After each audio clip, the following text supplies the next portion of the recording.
Hi everyone, and a very warm welcome to today's SME Club event. For those of you who I've not met before, I'm Jen Quinn, Growth Manager at Virgin Money Manchester, and we're delighted to be sponsors of today's event. Our teams have been working really hard to support customers with all of their money matters. Please do get in touch if we can support you with your business banking, or if you'd like to find out more about our newly launched current account and all of the great features and benefits that you get for being a Virgin Money customer. We'd love to hear how you found today's event, so please do tag us in your social media posts. That's at Virgin Money on all social platforms. Verbal PR, how to tell a great story about your business, is today's topic of discussion. So for now, I'll hand over to Andrew Thorp of MojoLife and look forward to catching up with you at our next event. Thanks, Andrew. Well, thank you very much, Jen, and welcome everybody, and welcome to my living room as well. It's amazing that I'm letting all these strangers into my house, but I guess we're getting all used to doing this now. So today we're going to talk about what I describe as verbal PR, and as the strapline says, it's how to tell a great story about your business. And I would encourage you throughout this talk of mine to put questions into the conversation box.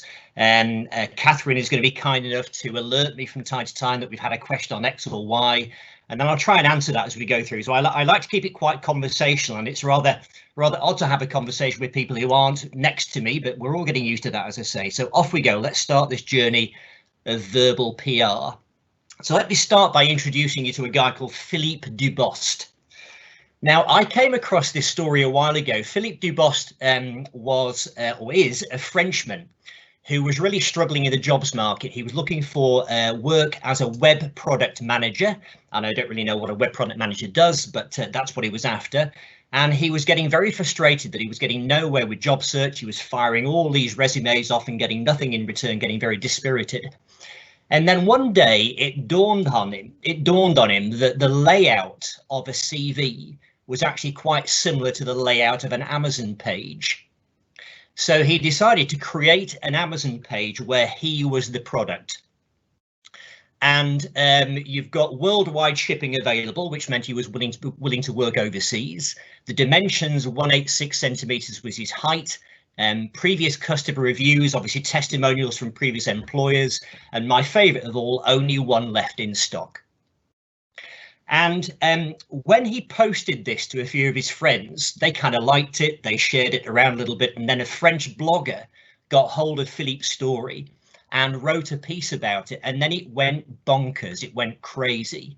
And about on virtually every media online media page the next day, news media, he was one of the front page stories, this guy with the Amazon CV.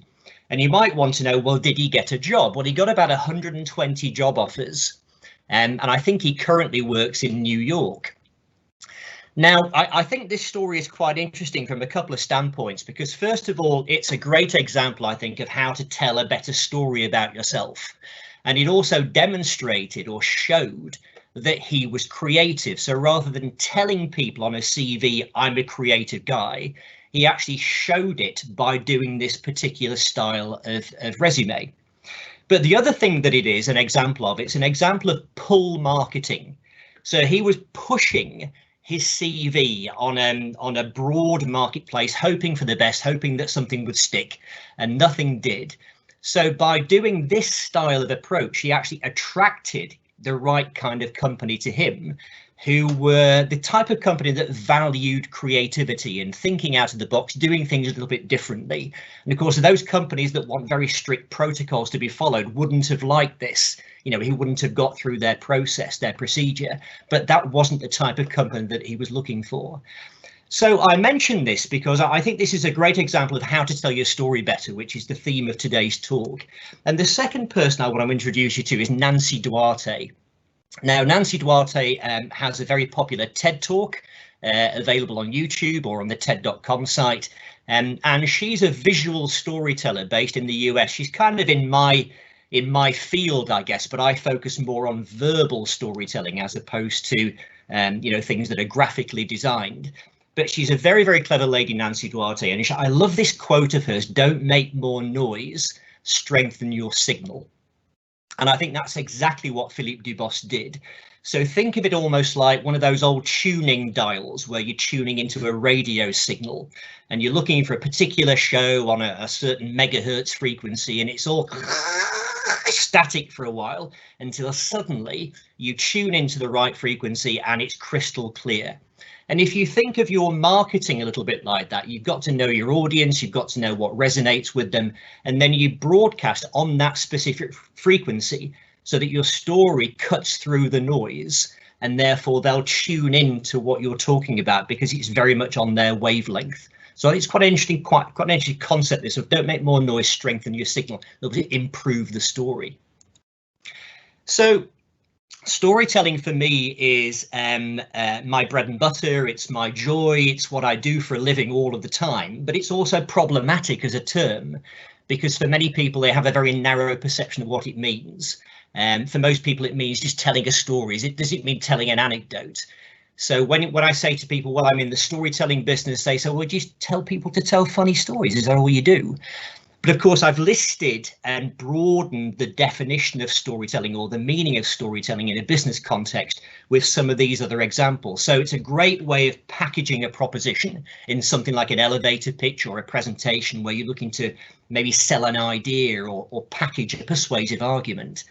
It's a great way to explain something where perhaps the first time you try and explain something, somebody doesn't understand it, and you can't just use the same words again and hope it will work the second time. You've got to find a different way of explaining it and maybe simplifying it by using a metaphor or an analogy of some kind.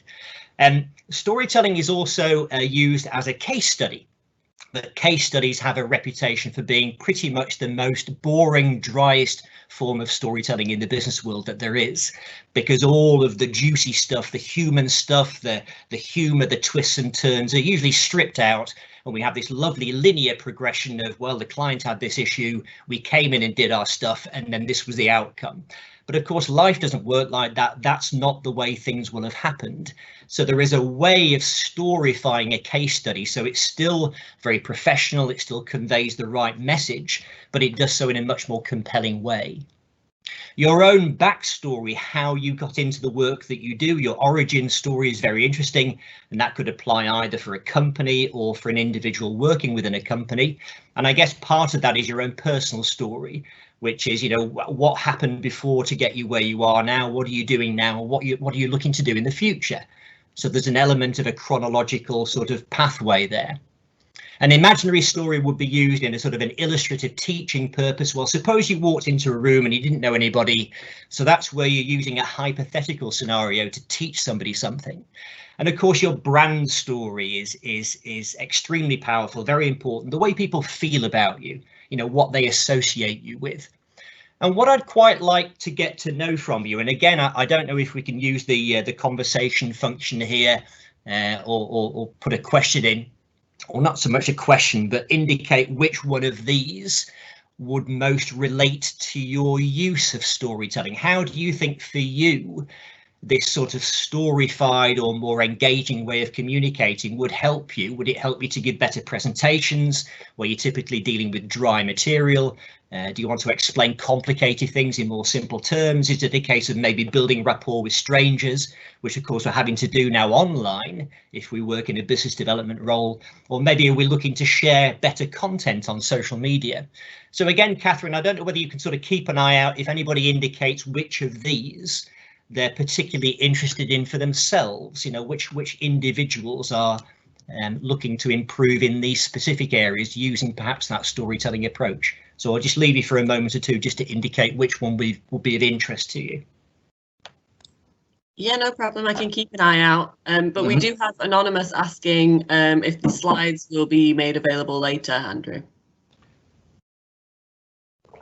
Well, they will, but I will warn you now, those of you who asked that question, that there won't be much on these slides.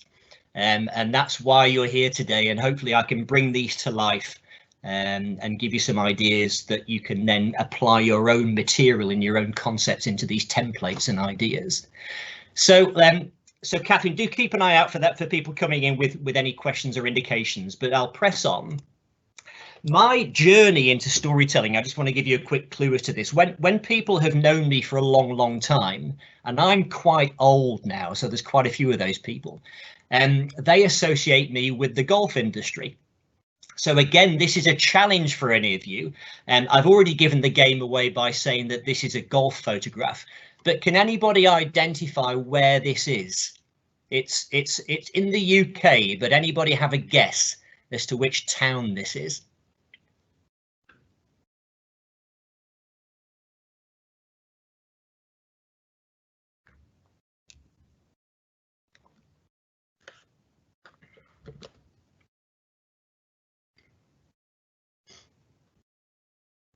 We've had a few people come through with answers to the previous question. Okay.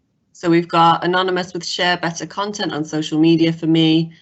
Claudia says build rapport with strangers is a good one for me. Alice says be more persuasive. Anonymous is interested in build rapport with strangers and be listened to in meetings. Yeah, a lot of building rapport with strangers. Claudia also wants to share better content on social media, and Mustafa really wants to inspire entrepreneurs starting up. Very good, very good. The building rapport with strangers one is interesting because, as I say, we're having to do this role now if we're in a business development or a marketing role online rather than meeting people face to face. And it's not so easy because you haven't got all of the interpersonal skills that you can bring to play, reading people's little expressions, feeling the vibe between the two of you. You're dealing with a flat two-dimensional screen, and that's something we're all having to adapt to at the moment. But my feeling is, and I'll touch on this later, is that the better your content, the more relevant you can make what you're saying and sharing with people, the more connection you make with them, not just on a transactional cold level, but also on a human level. So more on that to come. But any progress on the town, identifying the town? We've had a couple of guesses. Mustafa says, is it Hoylake? It's a good guess because Hoylake, Royal Liverpool, is sort of surrounded by houses, but it's not. I don't think it's surrounded by houses on all sides like this one is. We've also had Lytham. It is Lytham. Yes, it's Royal Lytham and St Anne's. It's St Anne's near Blackpool, where I grew up. And my brother's a golf professional, and when you have a brother who's a golf pro and you grow up in Lytham St Anne's, then you're going to learn to play golf. So that was basically my life. 22 years in the golf and leisure industry, as a referee, a tournament director, a manager of commercial golf and leisure clubs, a journalist, a golf coach. And then I changed direction about 12 years ago. And those of you who know my story will know I had a sort of a life-changing experience, which I won't go into now. I think we'll save that for a subsequent discussion. But it led me to reinvent myself. And I used to think to myself, well, what do I love doing? What do I really enjoy doing in the golf industry? And oddly enough, that was giving speeches. There's lots of opportunity to give speeches in the golf industry because there's lots of ceremonies and prize presentations. So I thought, well, let's become a speaker. So I set out down the path of becoming a professional speaker. In the meantime, I helped people to present better because there is an enduring demand for relief from death by PowerPoint, which is a horrible slow death. And hopefully you're not getting it today, you're still alive. But it dawned on me as I was helping people to present better that what they had to say wasn't terribly interesting.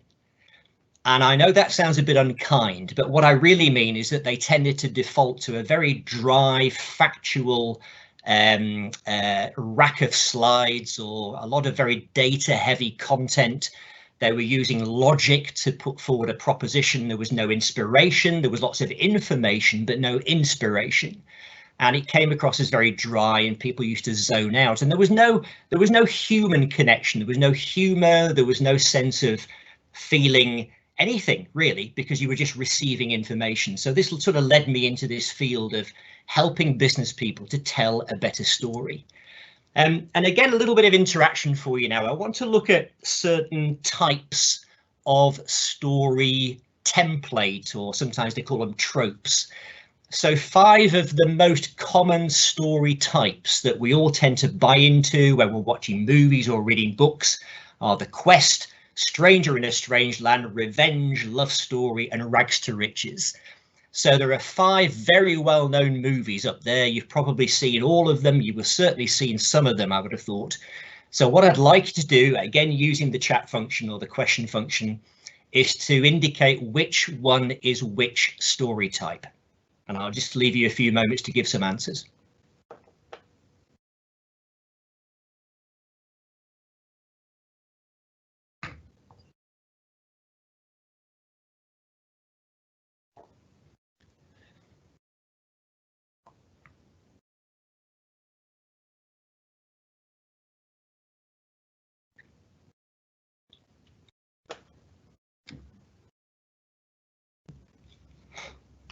So what are we getting through, Catherine? Any offers so far? Nothing yet. There's no prize for this, by the way. You can just pile in there and give an answer.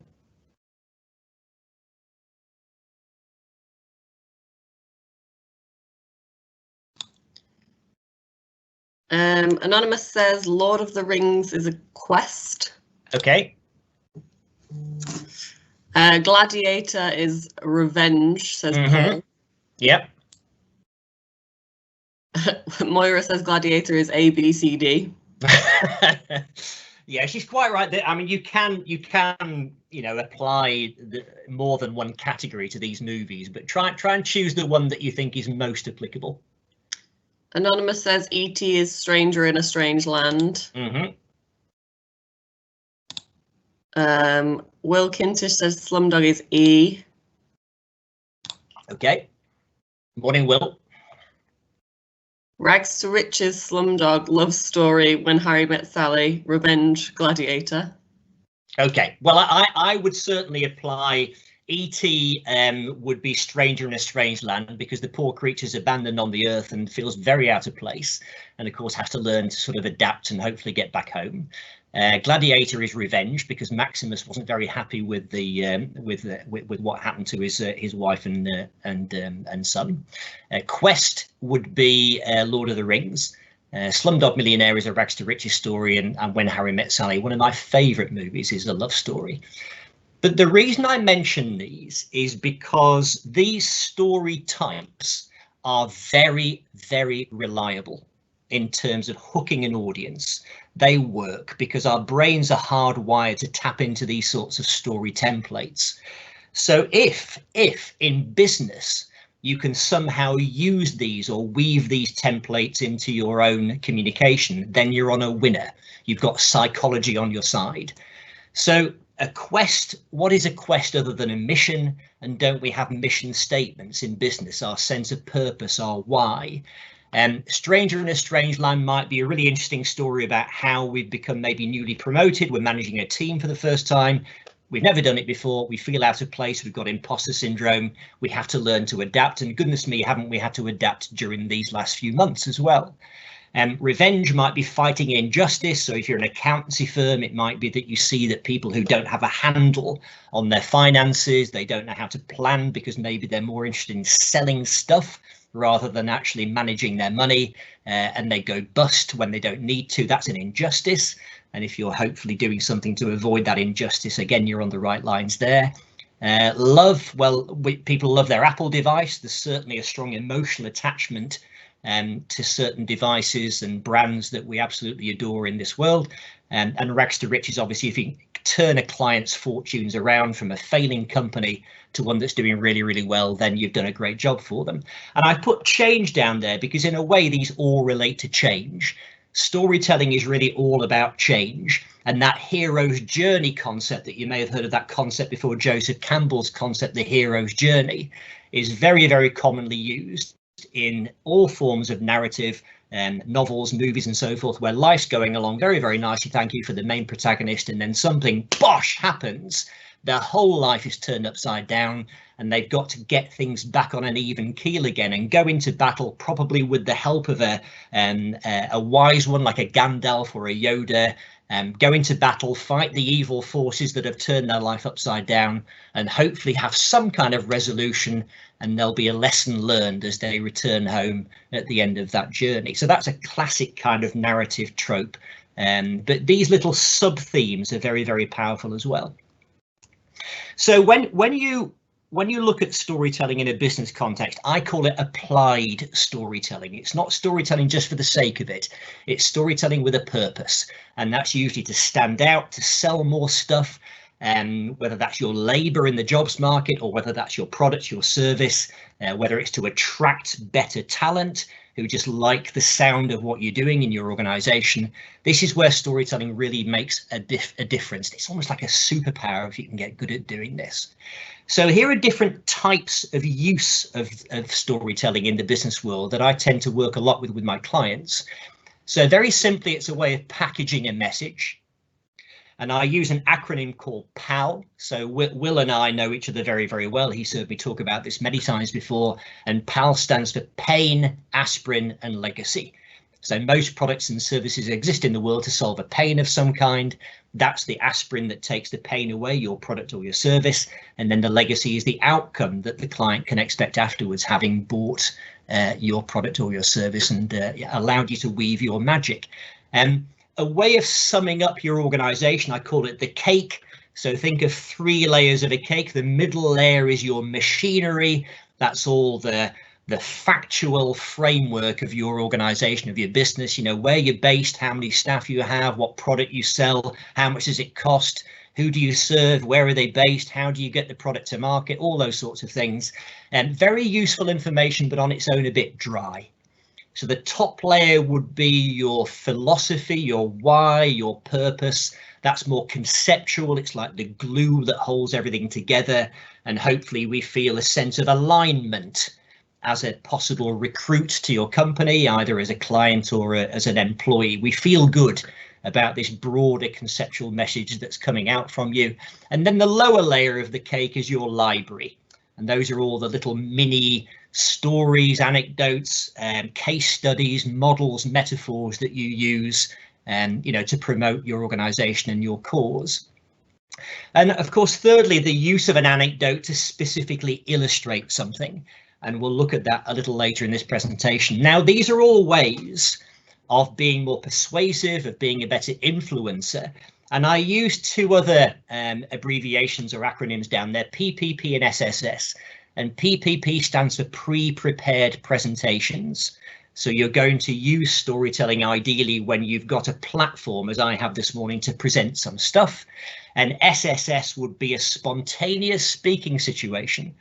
So that's where you are in a meeting or just a casual conversation. You don't know where things are going to go in that conversation. You have to be able to improvise, think on your feet, and your ability to draw on your library that you have in your head is such a powerful skill to have in that situation. So these are all times when this comes in very, very useful for you.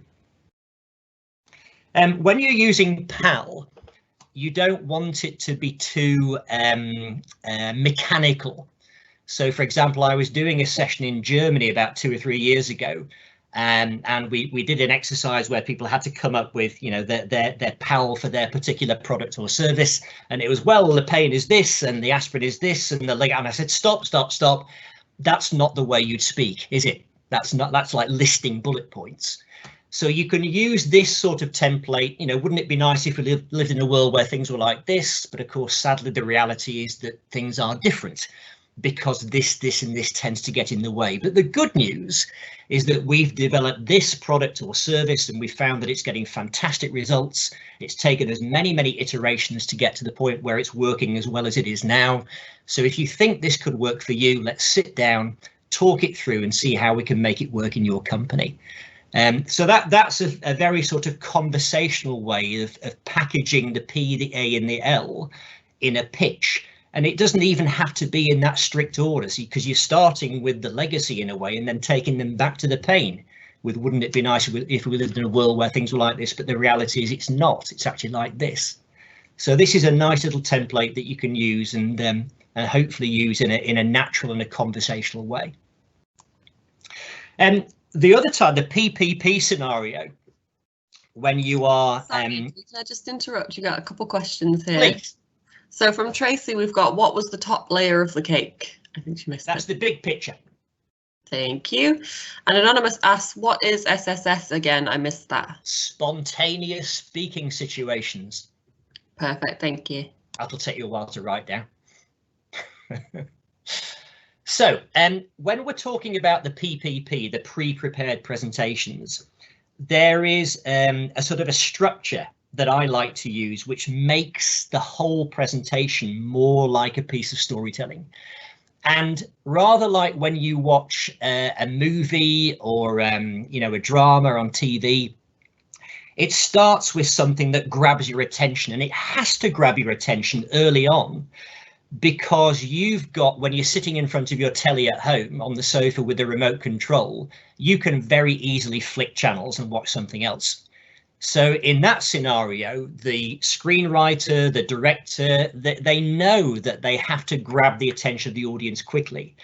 But in presentations, what tends to happen, or historically has happened, is that it starts in a very slow way with, hi, my name's so-and-so, I'm such and such a company, and today I'm going to talk to you about X, Y, and Z.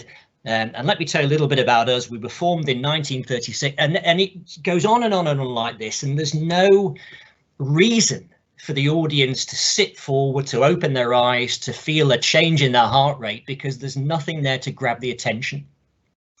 So I think if you can do something like open with a story, an example, a quote, an image that's slightly provocative, maybe a figure that perhaps means something, but we don't know what it means yet, you then link to your theme and then perhaps reveal the significance of that opening, and then people get it. It's like a moment of revelation where there's almost a release from the slight confusion, but also the intrigue, where we know, oh yes, I see where we're going now. That's great, that's clever.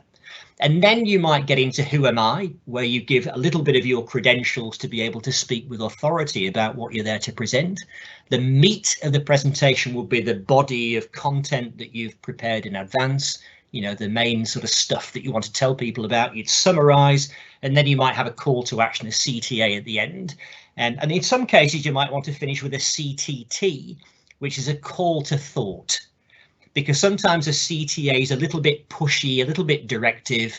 So if you want a softer finish, you might give them a call to thought, which could typically be a quotation, which you leave up on the screen, and it just makes people think and reflect.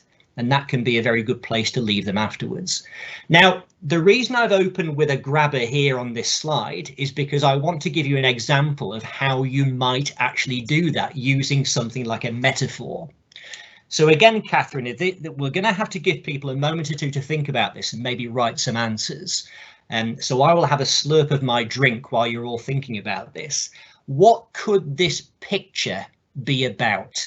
If you were going to use this in a metaphorical sense, perhaps to open a powerful business presentation to get a point across, what point would that be, and how would you relate this picture to that particular point? Answers on a postcard? Well, no, answers on the screen.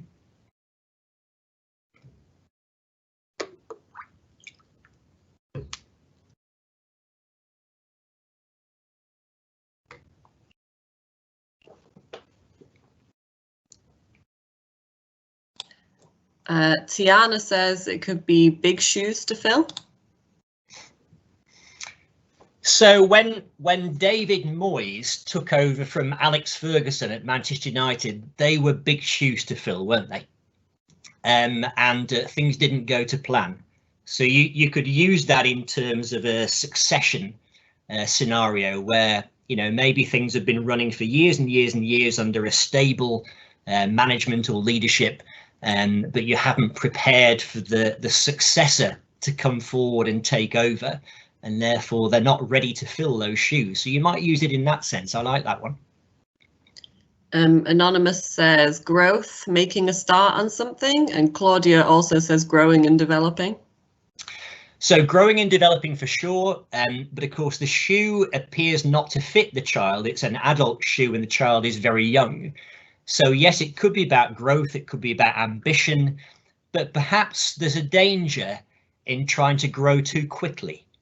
So if you're growing through acquisition, you're buying other companies and everything seems to be fantastic, you know, your turnover is multiplying as you're taking on these new companies. But the trouble is that there are growth pains there, and you may actually fall over and injure yourself by growing too quickly. And so perhaps as an advisor, you might help people manage that growth in a more sustainable way. Emma Jones says a young industry disruptor. Yes.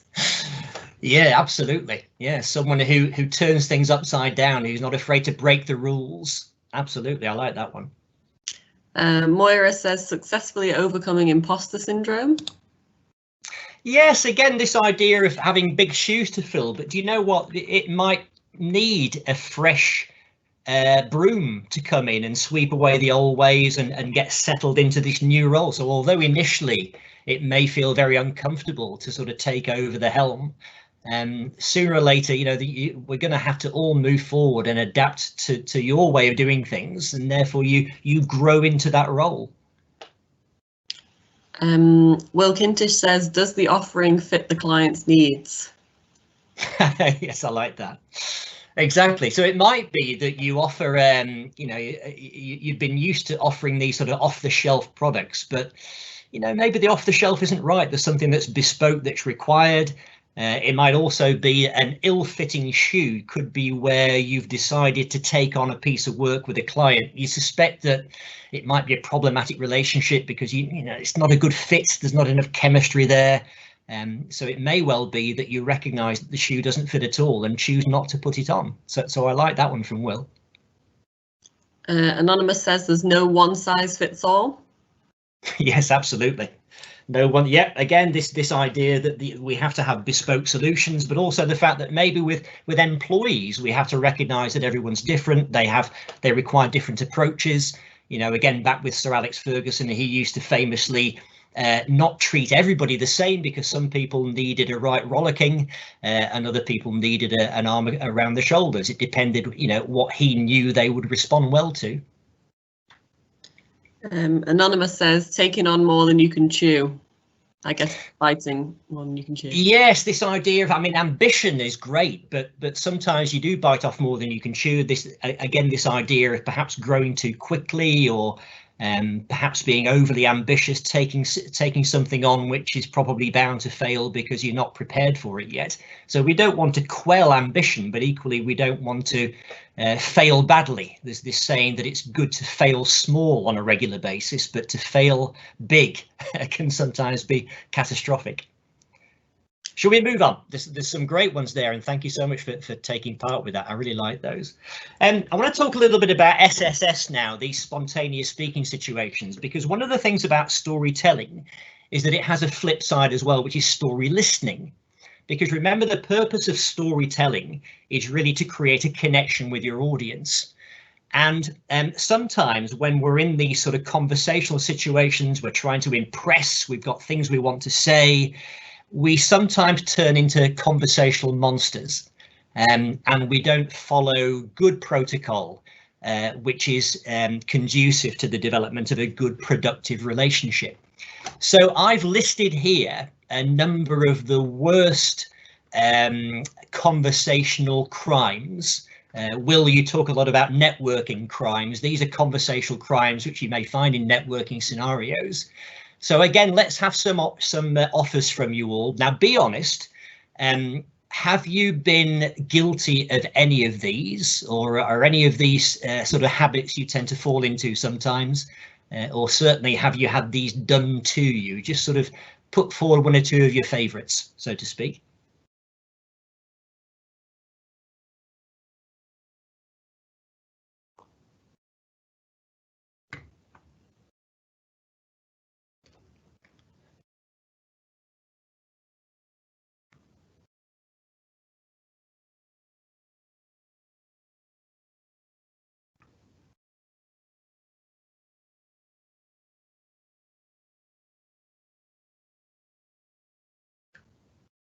So, Catherine, do we have perfectly behaved delegates here who never fall into these habits? We currently seem to, yeah. Goodness me, they're amazing. Oh, here we go. I'm coming through now. We've got Anonymous as interrupting. Moira says the world of Zoom in a nutshell. Claudia agrees with interrupting. Yeah. Tracy says most of them at some point or another. Emma says fast talking, inappropriate jokes. Mustafa also says talking too fast, possibly cultural. Yes, yes. And Alice admits that she's guilty of interrupting and talking over others sometimes. Yeah. Does anybody recognize the sort of the talking quickly and interrupting thing, that it can come from belonging to a big family? Because if you're one of a number of siblings, then the likelihood is that you've had lots of conversational competition, or competition for the conversational space, and you end up talking over each other and talking quickly. And if you take that habit with you into the business world, it can be quite problematic. Are there any yeses from people who recognize that scenario coming from a big family?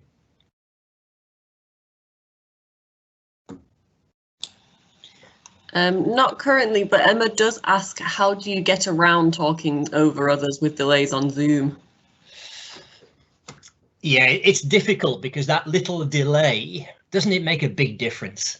Doesn't it make a big difference in comparison with when you're physically in front of people, when we're able to judge the moment, to just step in with something, or you recognize that someone's got something to say by just seeing a little micro expression on their face. It's more difficult now to do that. So I think we have to accept that we're working in a slightly not an ideal medium now when we're doing it this way online, and perhaps lower our standards slightly in terms of accepting that there might be the odd interruption because of the delay.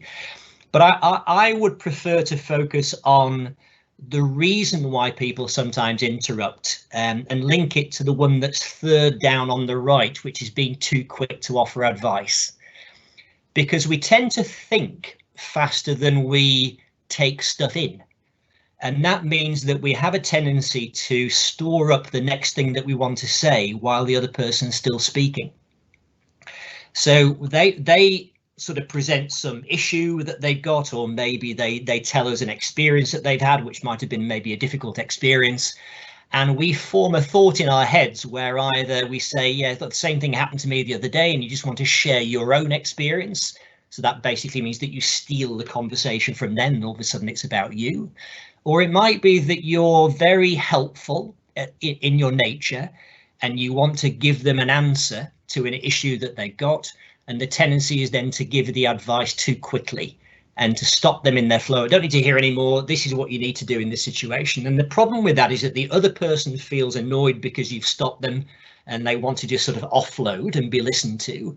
And it's also problematic because it may well be that the advice that you're ready to offer is not the right advice because you haven't heard the whole story. So it's really important sometimes to hold back and make sure that the other party had time to have their say.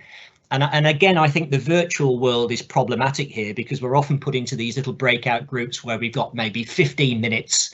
There's 4 or 5 of us. There's barely time to even introduce yourself and say hi or pick up on a theme that you've been asked to discuss. And it's all very hurried and very rushed.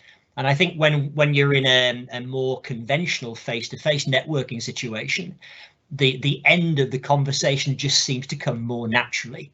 You sort of run out of steam. You think, well, should we meet someone else and walk around the room?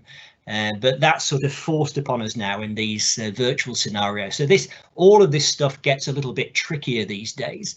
But I think just beware of some of the difficulties of maybe stepping in too early, being too keen to say, oh yes, the same thing happened to me the other day, because that's almost like stealing the conversation. Or even worse, when you say, oh, that's nothing, you should hear this, where there's this sort of story competition. My story's better than yours, I got a bigger scar than yours, mine's better than yours. It's not conducive to good relationship building. So on the theme of conversation, and just sort of expanding on this, one of the things that's becoming apparent to me at the moment is that lots of companies are looking at things like podcasts. They're looking at being interviewed for other people's shows or podcasts or various platforms. And they're also looking to host their own, whereby they bring guests onto their platform and interview them. And in a way, it's great that we live in a world now where this is available to everybody. It's very easy to get this going now, but that doesn't mean that they're any good, because the art of interviewing and the art of giving good answers on an interview is not easy. It's a very, very skillful thing to do. So in other words, there's no barriers to entry for doing this, but that doesn't necessarily mean that we're doing it well. So if the purpose of doing this is to raise your profile and to raise your standing, in people's eyes, to establish yourself as thought leaders in your particular industry, then there has to be some time put towards the quality of what you're doing here. And it struck me that when I listened to lots of these interviews, again, thinking back to the days when I helped people initially with presentation skills, and I said, well, what they had to say wasn't very interesting. Again, you've got to make sure that your answers are really good and that you're not dealing with sort of bland, sort of vapid answers, which are banal and don't really tell anything insightful to the audience. And with this in mind, I came up with a little model the other day, a three-tiered answer, which starts with a headline. So, for example, if you were being asked a question, what do you have to be good at to do your job? You know, this is like a skills related question. What do you have to be good at to do your job? So you have a headline opener. And if somebody else asked me that question, I'd probably start with something, well, I'm a storyteller. But that's your opener, and that's not enough because it needs an explanation. You need to clarify that. So what I mean is, I know I have a particular skill when it comes to developing this. I refer to this idea of having a library. So when you have a library of material in your head of stories, case studies, models, metaphors, observations, things in the media, and when you can draw on it at a moment's notice and weave it into a conversational, maybe position it into a presentation, that's a real skill, and it's very, very useful. And sometimes it's referred to as rehearsed spontaneity, which sounds like an oxymoron, doesn't it? How can it be rehearsed and spontaneous? But it means that you've used that metaphor, you've used that model, you've used that story before, but you can reliably pull it out of the bag and use it to maybe overcome an objection or to answer a question like, you know, give me an example of when you've shown creativity or leadership skills. So that's what I mean by being a good storyteller. And then the third layer of your answer might be, so for example, this is when you go and provide some proof and you tell a specific story. Now, this actually happened to me the other day. I was in a breakout session of a networking event, and there was a lady on the call. She may even be on the call today, and she ran a contract cleaning business.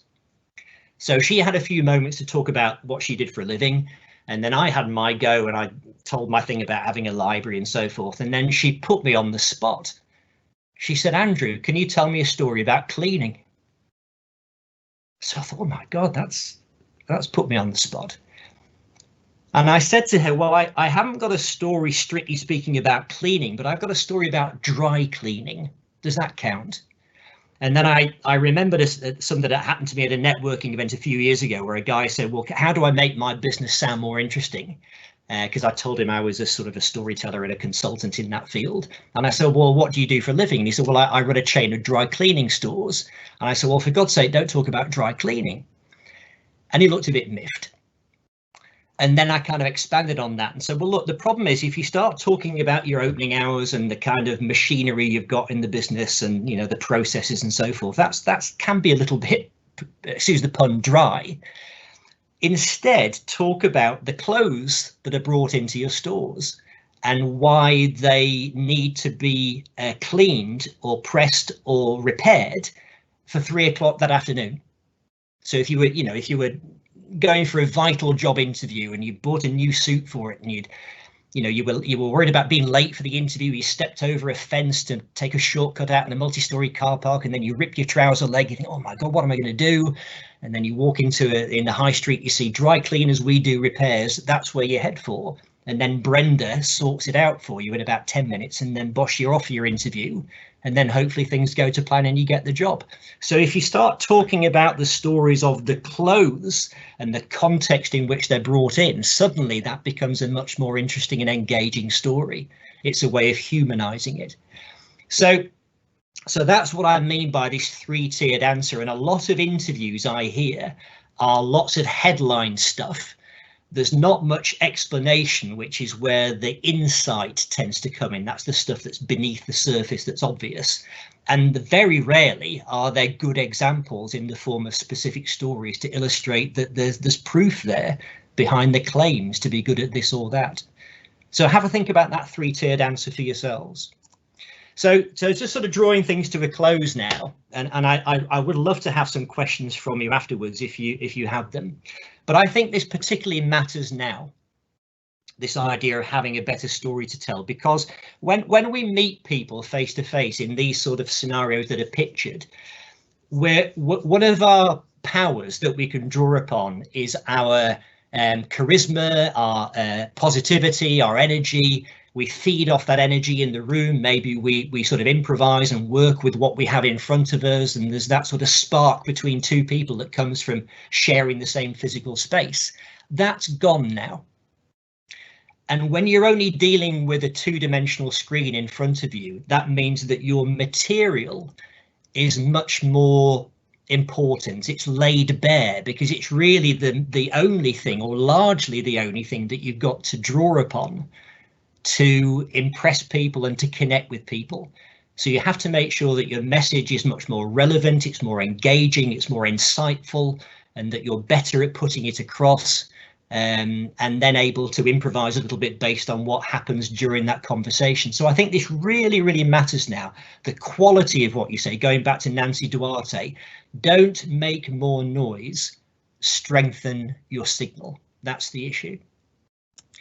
So I suppose really in terms of asking you questions, I would like to know from you how you think you're going to storyfy your message, or indeed if you need more help with this, you know, what is it that you're going to do to move that particular thing forward. And if any of you want to contact me, these are my contact details. I'm a big LinkedIn user, so do connect with me on LinkedIn. There's no E on my surname. I've had 58 years of having my surname spelt wrong by people, so please don't look for an E on the end of it, and drop me a line on email as well. But I wanted to finish by just mentioning, and I'll just come out of this format now and see if I can give you in fact, why don't you send it out for me, Catherine? Because I have, if you wouldn't mind, I have an applied storytelling course which we've been running since June. We had the June intake, we've had a September intake, and it's proved to be a very interesting and successful introduction to applied storytelling, to do a virtual version of what I tend to do with face-to-face workshops. So that starts in January. The fresh intake or fresh cohort is from January. And if anybody would like to know more about that, I would be delighted to tell you more and hopefully welcome you on board with that. So that basically concludes what I had to say. And if there are any questions, I'd be delighted to answer them.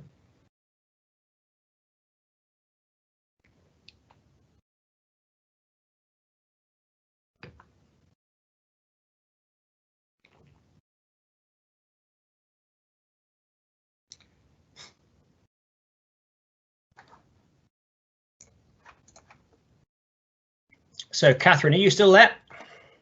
I'm still here. Very good. In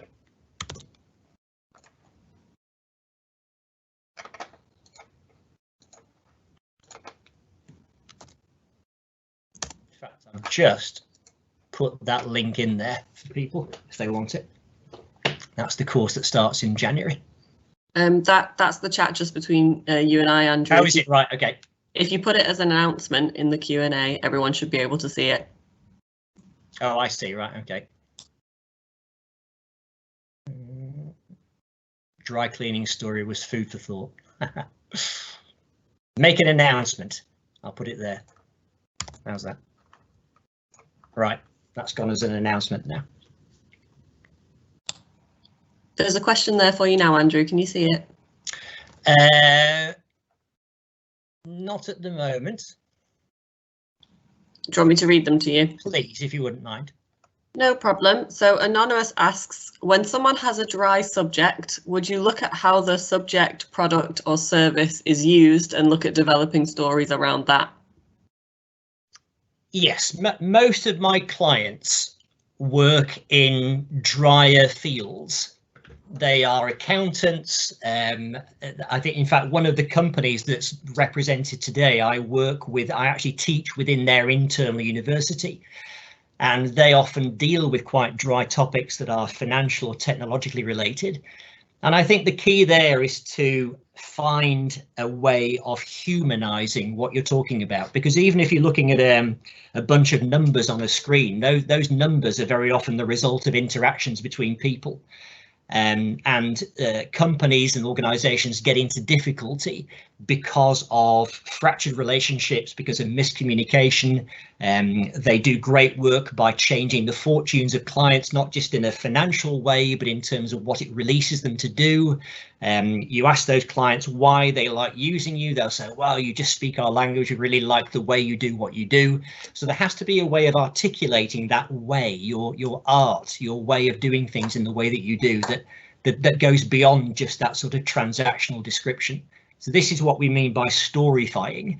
And it's not an easy thing to do, and that's why I guess clients do ask me to help them with this, because it doesn't come easily, but it does basically boil down to humanizing things. Lindsay Orr asks, how do you relay someone else's story without it appearing too distant? Do you mean, sorry, what was the name of that lady? Lindsay. Lindsay. So does Lindsay mean, because I often get asked a question, do the stories that we tell have to be our own? In other words, do they have to be things that have happened to us directly? Is that what you mean, Lindsay? If you could just indicate yes or no. While we're waiting for Lindsay to come back, Tiana asks, I'm starting a new sideline business which is sold by lots of others. How do you make sure your story stands out? I think there are always three things in any business that are truly unique. One is your people. The other is the relationships that you have, both within your company, but also externally with all of your various stakeholders.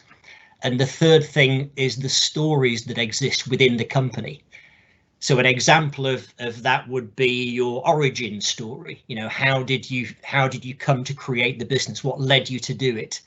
You've almost got this poacher gamekeeper thing very often, where people used to be on the customer side, were dissatisfied and thought to themselves, well, do you know what, I'm going to do this myself. I can't get the type of service or product I'm looking for, and that's why I set the company up.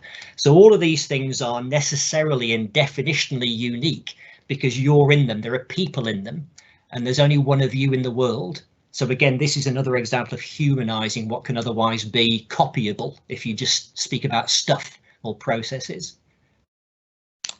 In response to your question, Lindsay says yes, exactly. Okay, so it's a very good question now. Do stories have to be your own? And sometimes I will tell someone else's story that I've heard, but I make it my own in the sense that I explain how that story has moved something in me. It's changed me or influenced me in some way. So in other words, I attach myself to that story by connecting it with me in some way. It's influenced me to go about my business differently, or it got me thinking about something, and then I went and investigated it and came up with this new model. So you've got to connect someone else's story with you in some way, and that's hopefully an explanation of what I mean by that. Sunil asks, amongst famous people, politicians, etc., who do you think is a very good storyteller?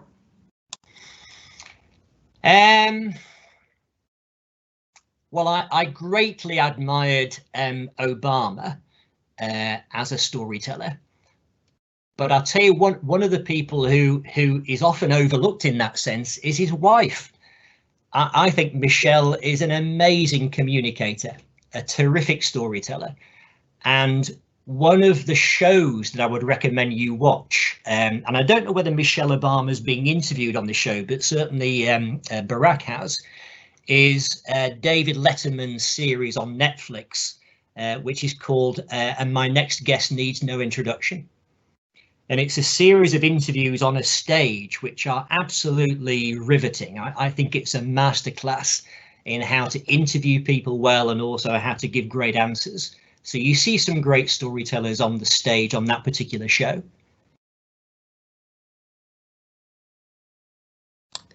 And we had a few people saying thank you, and that seems to be it for questions for now. Very good. Well, I think we're about 5 to 11, Catherine, so should we draw things to a close and thank everybody? Yep, sounds good. All right, folks. Well, thank you so much for signing on for this. I hope we stay in touch, and I wish you well for the forthcoming weeks of the lockdown, and we'll push through it all together and hopefully come out the other end, and at least we'll have some stories to tell by the end of all this. So thank you again.